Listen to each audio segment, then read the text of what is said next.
and welcome back to the HullCityFanCentral YouTube channel, where today I'll be cracking through my wish list, my want to buy list for Hull City coming into the January transfer window. So the January transfer window is now officially open, so it means the Tigers can spend, can get the players in on loan, do everything they need to for that big push for the second half of the season, as we are currently bouncing around the playoff places. Of course, last night's defeat didn't help our cause, as we currently sit in 7th with Sunderland winning yesterday, but some big transfers in could change that, especially since we play Sunderland later on this month. So I've gone through the players that I think we need to get, along with a few aspiration picks, and I've also going to crack through some player departures and some player loan outs that I think will work for Hull City. The positions that Hull City need to strengthen are, of course, the left back, possibly a goalkeeper, defensive midfielder, winger, and then maybe a striker. Of course, we have already signed Billy Sharp.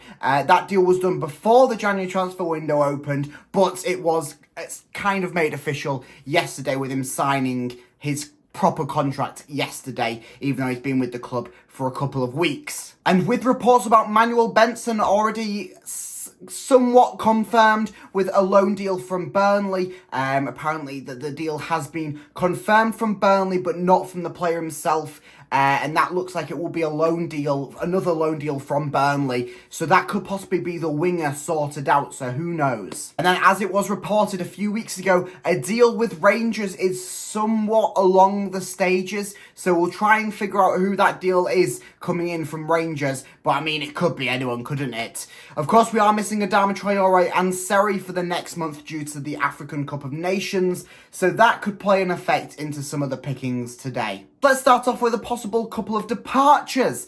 So at the top of my list is Matt Ingram. Now, Matt Ingram has become less favourable as a Hull City goalkeeper, really, since Carl Darlow was signed on loan last January. He's kind of fallen down the pecking order, with Carl Darlow taking his spot, and now most recently, Ryan Alsop taking his spot.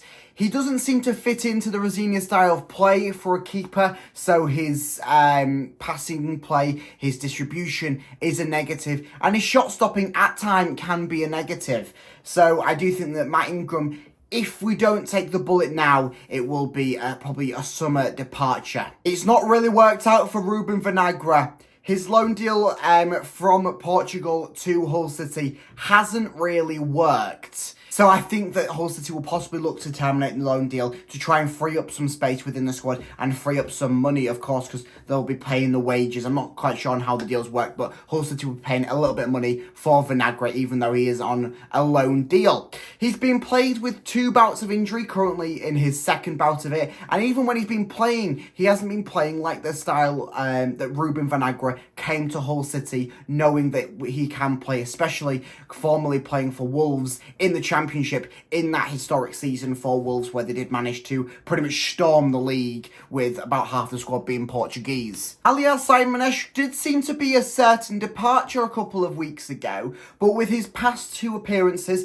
in the most recent 2 games for Hull City, it's looking like he may be staying at the club for a little bit longer on a sort of a bench term for Rosenior. Rosenior doesn't seem to favour Simonesh over the likes of Lakilo, but it does seem that Simonesh has something to prove at Hull City. It would be a departure, if it does happen, that will possibly be a negative in the eyes of Hull City fans, considering that he has been at the club for nearly 2 years now, and during that time he's become somewhat of a fan favourite. Of course, swings and roundabouts in Hull City with a player, but during the time, for the most part, the fans have come to like him. And Dukan Sinek, similarly to Ruben Vinagre, although Sinek is in on a permanent deal, it just hasn't worked, has it, for Sinek? First season, he played half of it. Then the second half, he went back to Turkey to Atalaspayor, and then he got an injury, came back to Hull ready for this season, working off the back of the injury, played a few games, and he's picked up another injury. I think this one was from waking up in bed or something. So it's just not working for Sinek. I think that if we don't cut the ties with him now, it's probably due to the injury, but then we need to cut the ties with him sooner rather than later, because at the end of the day, it's wasting a spot in the club. It's wasting some money that could be spent elsewhere on someone that will play and will have a beneficial factor. Cynic, he is a good footballer at the end of the day. He can prove his worth. As he has had some good games for the Tigers. It's just one of these situations where it's not working out. A couple of possible loan outs, and this is sort of steering away from the academy players, more looking at players that have got a somewhat of a full-time position in the senior starting 11. So Timothy Lotutala has already had somewhat of a loan deal, but then that was sort of terminated, and it was a little bit of a shaky loan deal at the best. So I do think that he'll probably benefit from going out on loan, especially with Hull City maybe looking to pick up another keeper. And if we don't, then we do also have Matt Ingram and Ryan Alsop, and he will become the third favourite. And with the player being so young that he is, he does need the game time. So I do think that a loan out to either a League One or a League Two side will possibly be the best for him. James Furlong seems destined for a loan out though, doesn't he? I mean, he came to the club in the summer from Brighton on a permanent transfer, and he just hasn't seen any of the senior squad, has he?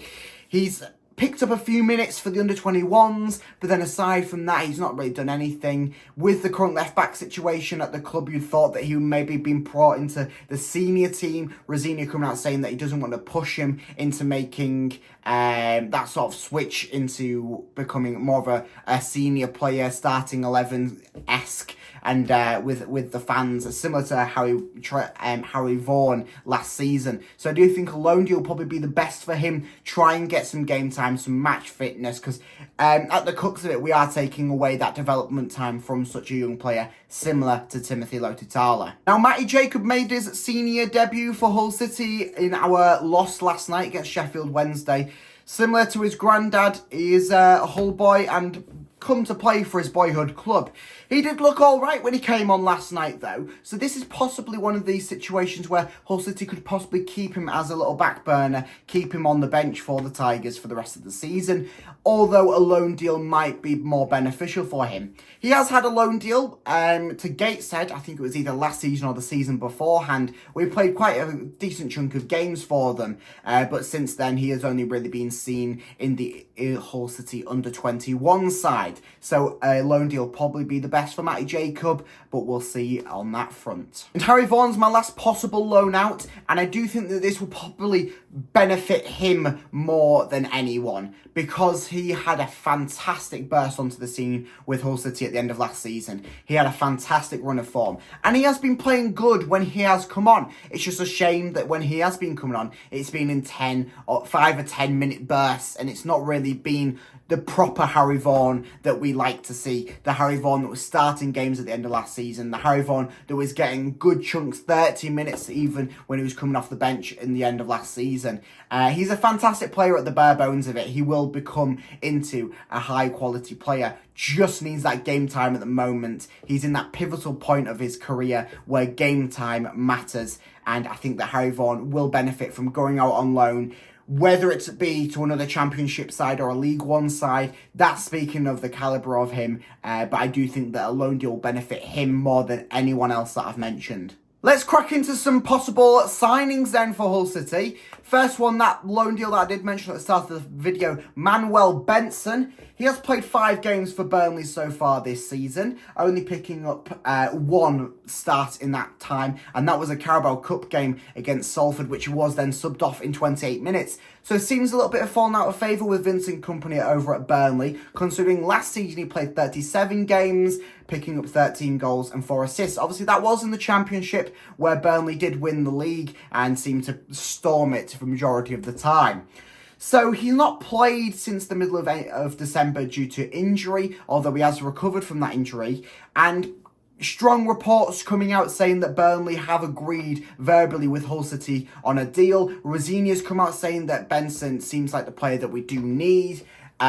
Just waiting for that player to club confirmation, really. So it does maybe seem like this Benson deal has more behind it than any other sort of link deal that has been going around for Hull City so far. He did seem to be signing for Southampton, but then the sort of the relationship between Burnley and Southampton fell through in the summer deal, where there was exchanging some players. So it does look like Burnley will be sending another player over to Hull City on loan. Obviously, Scott Twine could be possibly making a standout 2.5 million move to either Hull City or Bristol or someone else, with Burnley looking like they want to sell the free kick master. But Benson, on a loan deal, looks to be likely. Max Bird is a lad that needs to come and play for the Tigers, and it's a better time than any to sign him right now. With Seri going out to AFCON, and with Tyler Morton having that red card, which at the time of recording means he is out for 3 games. Max Bird has had a fantastic time at Derby, hasn't he? Links there with Rosina and Derby, and this season he's played a whopping 24 games already for Derby, even though he has picked up an injury and was out for a few weeks. During that time in the defensive midfield position, 2 goals and 3 assists in all competitions. I don't think that's too shabby for a defensive midfielder. That's looking to similar stats that Tyler Morton has had in the Championship with Hull City. Don't forget, he's a Liverpool player, and Max Bird is currently playing on a signed deal at Derby. The only thing that would possibly tear this deal off the tracks is the Derby manager, though, as he does not want Max Bird to leave Derby at all. He's come out adamant saying this in summer, more recently, doesn't want Max Bird to leave. I think it's a better chance than any for him to leave and for Hull City to sign him. It seems like a deal that's destined to happen. It was highly likely to be happening in summer, then that deal fell through a little bit, but talks have still been ongoing, links have still been going between Hull City and Max Bird, and I think that this is a better chance than any to pick him up and really solidify down that defensive midfield position for Hull City, undergoing the current scenario. This is possibly my most out there link for Hull City, and it's due to the goalkeeping situation. So I was having a look around some goalkeepers that we could bring in on loan or possibly buy, but I've gone for a little bit of a shouty one. It's not Manuel Neuer before you think it's him or like Donnarumma. I've not gone that mental. It's Altay Bayindir. I may have butchered his name, I'm very sorry. So he's currently signed with Manchester United, signed with them in summer, and he hasn't played a game for them since signing, really. It seems like a deal just on the face of it there that could happen. Not to mention that he has links with Turkey. I say he's got links with Turkey. He is Turkish. He's played for Fenerbahce, 145 games for them in all competitions, 8 caps for Turkey's international side, and it looks like a good option for both clubs, really. For Manchester United, for their young, aspiring keeper to get some minutes, whilst Onana is the favourite at the club, although that may change coming into the January transfer window, But then it also looks like a really good option for Hull City to have a good chance to get rid of Ingram off the back of this, and then have Alsop as the backup, and then reevaluate ourselves with the goalkeeping situation coming into the summer. With him playing that style of football over at Fenerbahce, he seems to be quite competent with his feet, with that distribution, and a high-profile club with Fenerbahce, 145 games for them is no joke. So I do think that this possibly could be a good coup for Hull City, whether it does happen. Bridvan Yilmaz. Now, this is a little bit of an out there one, not so much as the one I've just mentioned, but the links there with Hull City and Rangers, and apparently there was some deal in the pipeline since early December. Now, this is one that I think could work, and it would also be a massive, massive pickup for Hull City if it does. The only thing that is maybe persuading me otherwise is the transfer fee on top of his head. 4.8 million is his sort of predicted transfer value. That could possibly be a little bit higher now.